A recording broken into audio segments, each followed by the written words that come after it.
أعوذ بالله من الشيطان الرجيم بسم الله الرحمن الرحيم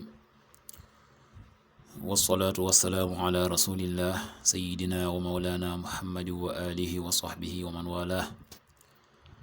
السلام عليكم ورحمة الله وبركاته bokki noo ngi leen di nuyu di leen ziyaara di leen balu xaq te di leen bal xaq di leen ñaanal jàmm waaye itam di sàkku ci yéen ngeen ñaanal nu ko nuy ñaanit borom bi tabaraka wa taala mu defal nu tawfiq boole nit defal ndimbal mbokk yi nu dikkaat ak yéen ci xadiisu bis bi mu di xadiisul yawm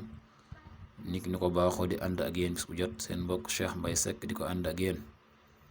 an abi hurayrata radiyallahu anhu anna rasulallahi sallallahu alayhi wa sallam qaal laa yanbaghi li siddiqin an yakuna la'aanan rawaahu muslim abu hurayra yàlla na yàlla dolli ko ngërëm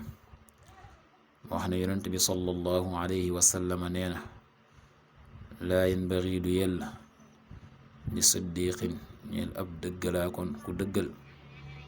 an yakuna ci mu nekk la'aanan dib rëbbaakoon nee na ki nga xam ne ku dëggu la nee na warul du yella ci moom mu nekk koo xam ne dafay rëbbe koo xam ne dafay mooloo di ñaanal nit ki yërmande yàlla sori ko kookee kat koo xam ne ku dëggu la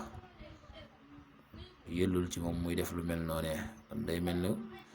kuñ askan la ak dëggu loola moom danga ko sori doo ko def yàlla na yàlla defal tawfiq defal ndimbal in uridu ila al islah ma stata'tu ma tawfiqi illa billah wassalaamu alaykum wa rahmatullahi wa barakatuh